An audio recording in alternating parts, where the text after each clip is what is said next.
안녕하십니까. 땅사고TV의 부동산 신문 읽어주는 카페 공인중개사 임동성입니다.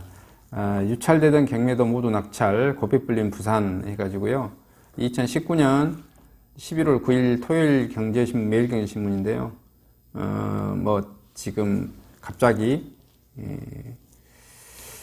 부산 해운대구가 광풍이 불고 있는 것 같습니다. 부산 해운대구가 지금 이번에 분양가 상한제에서 제외돼서 규제 풀린 해운대구 가보니까 해운대 수영 동네 아파트에 2주 전부터 전국투자팀이라기보다는 서울투자팀이겠죠. 서울투자팀이 몰려들어서 하루에 막 7건씩 매매가 성사되기도 하고, 규제 완화 발표 위에 매물이 쏙 들어가 버렸다고 그러네. 매도자가 계약 일방적 취소도 하고, 시간 단위로 집값이 올라간다네요. 시간 단위로. 자고 나면 가격이 오르는 게 아니라 시간 단위로 가격이 오르고 있어요.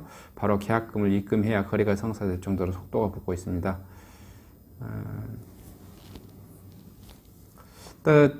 지금은 집주인들이 그냥 매물을 걷어들여 버려서 관망세에 들어가고 있고, 심지어 집주인들이 예약금을 막 물어주고서도 계약 중에 매물이 다시 걷어들이는 사례까지 있다고 그러네요. 그리고 부동산업계에 따르면 부산 최고 분양가로 주목받았던 해운대 LCT 아파트는 이달 말 입주를 앞두고 있는데요. 조정 대상 지역에서 해제에 기대감에 힘입어 한 달 전부터 분양권 웃돈이 1억 원 가량 올랐는데, 조망이 좋은 곳은 최고 4억까지 오른다고 그러네요. 역시 좀 규모 있는 도시는 좀 다르는 것 같다라는 느낌이 듭니다. 부산에서 가장 비싼 중소형 아파트 마린시티 자이도 주목받고 있는데요. 지난달 입주를 시작해서 이것도 웃돈이 4억 원에서 6억에 10억 원을 돌파했다고 그러네요. 이건 하여튼 좋은 데는 크게 많이 오른 거 봅니다. 그 다음에 규제가 풀리자마자 경매로 나온 부산 지역 아파트와 상가 물건이 전량 낙찰되는 등 시장이 뜨거워지고 있습니다. 경매제법 지지 옥션에 따르면 7일 부산지방법원 북부 동부지원에서 입찰에 붙여진 부동산 26건 가운데 해운대구와 수영구 부동산 12건이 전량 낙찰되는데요. 이날 응찰자 24명이 몰린 해운대구 재성동 더샵 센텀파크 1차 전용면적 84제곱미터는 2회 입찰의 잠정가 5억 5,800만원보다 높은 5억 6,315만원에 낙찰됐고요. 앞서 한 차례 입찰된 최저 입찰 금액이 감정가의 80%인 4억 4,640만원으로 떨어진 것도 있는데, 하여튼 높게 낙찰된다 이런 내용인 것 같습니다. 규제를 풀어주니까 이렇게 가격이 또 올라가는 것 같네요. 그 다음에 부동산 가열에 또 허위 매물도 껑충 뛰어오른다고 그러네요. 허위 매물 신고 현황 건수를 보니까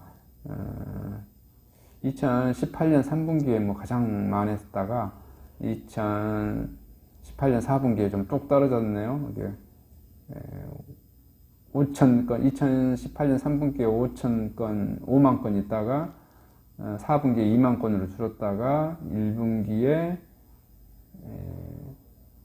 10만 7천 건으로 줄었다가 19년 2분기에 2만 건으로 줄었다가 또 3분기에 2만 4,500건으로 증가하고 있네요. 허위 매물 15% 급증, 특히 송도 아현 허위 신고 많이 매물 몰리고 있다고. 또 이게 이제 허위 매물이 또 진짜로 허위 매물이 아니라 사람들이 허위 매물인 것 같다고 판단돼서 허위 매물이 아닌데도 허위 매물로 신고한 것도 많이 있죠. 이게 과열되면은 아무래도 그런 숫자는 많이 증가할 거고요.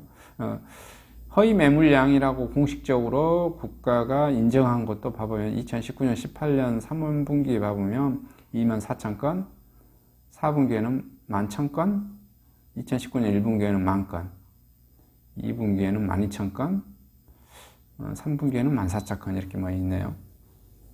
그다음에 상한제 입시제도 변경에 뜨거워진 르엘 대치. 상한제 발표 이후 처음 강남 분양 대치 신반포 견본주택 종일 붐볐다고 그러네요.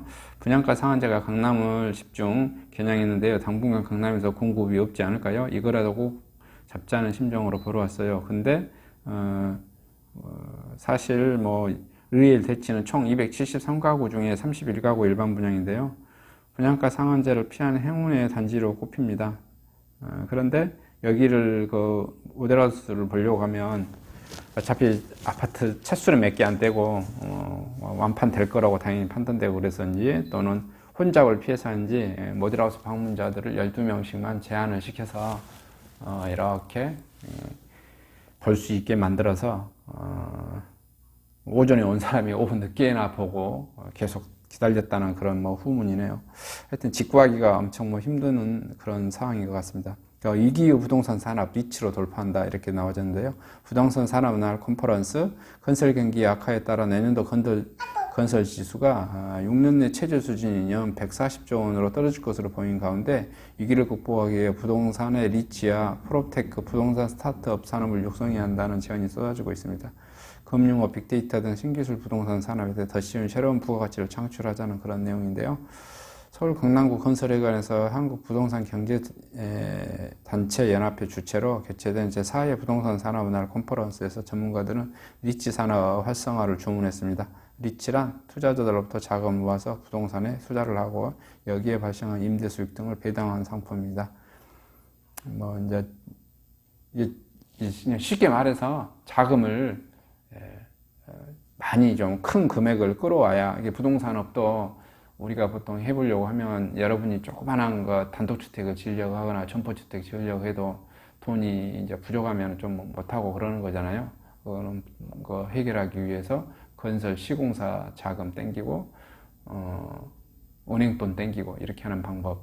근데 규모가 큰 아파트, 뭐 대형 건물, 상업용 건물 이렇게 하려고 하면 리츠라는 것을 통해서 투자자들을 주식처럼 예를 들어서 1억씩 투자할 사람, 1,000만 원씩 투자할 사람에서 왕창 끌어모아서 그 자금으로 큰 부동산 산업을 일으켜야 건설업도 살고 그 건설 그 협력회사, 자재회사, 장비회사, 그다음에 목수들, 그다음에 기술자분들 다 살아나올 수 있다라는 그래서 이렇게 건설 사람을 일으키기 위해서 리치라는 게 모르겠어요. 이게 가장 리치의 큰 핵심은 뭐겠습니까? 투자자들을 왕창 끌어모으는 거죠. 투자자들을 왕창 끌어모은다는 것은 뭡니까? 돈이 왕창 들어온다는 거죠. 돈이 왕창 들어와야 사업을 추진할 수 있다. 추진해서 부동산 산업을 활성화시켜보자. 이런 내용인 것 같습니다. 어쨌든, 근데 이것은, 정부가 사실 많이 이제 부동산업이 좋지 않다라고 해서 죽인 면이 없지 않아 있었기 때문에 리치가 없었던 것도 아니고 제가 보기에는 계속해서 해왔는데 그 리치라든지 금융권이라든지 또 이런 어찌됐든 이제 현재의 정부는 부동산이 너무 과열되어져 있다 해서 이렇게 누르려는 정책이는 것이니까 부동산 산업이 리치로만 돌파를 하는 게 아니라 금융적인 혜택 여러 가지 있겠죠. 제도적인 혜택 이런 것을 다 눌러놓은 상태라고 봐야죠. 그런 거 풀어지면 어차피 활성화될 거고. 근데 현재 정부는 그런 의미가 더 강한 것 같아요. 집값 안정화, 그다음에 건설 부패 이런 것 잡는다는 게 더 기조가 더 큰 거니까 어떤 정책의 우선순위에 대한 문제겠죠. 이상 부동산 관련 소식을 마치도록 하겠습니다. 감사합니다.